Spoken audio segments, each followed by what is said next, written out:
கருவறையிலிருந்து பெருமாளே நேரில் வந்து ஒரு பிடி அரிசி சாதம் கொடுத்த அதிசயம் பத்தி உங்களுக்கு நான் தெரியுமா?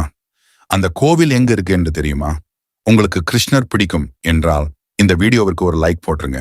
ஒரு முறை மன்னார்குடி கோவிலுக்கு ஒரு வயதான முதியவர் பசியால் தவித்தபடி வந்தார். அவருக்கு உணவு கொடுக்க யாரும் முன் வரவில்லை. பெருமாளே, பசிக்குதே என அவர் கண்கள் கலங்கிய போது ஒரு சிறுவன் ஓடி வந்தான்.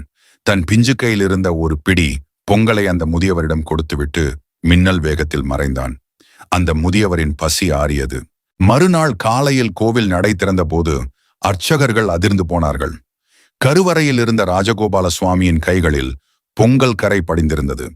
அப்போதுதான் ஊர் மக்களுக்கு புரிந்தது, பசியோடு வந்த பக்தனுக்கு சிறுவன் வடிவில் வந்து உணவு கொடுத்தது அந்த பரந்தாமனே என்று. இன்றும் மன்னார்குடியில் அந்த பாலகிருஷ்ணன் ஒரு கையில் வெண்ணையும் மறு கையில் பசுவையும் அணைத்தபடி பேரழகோடு காட்சி தருகிறார்.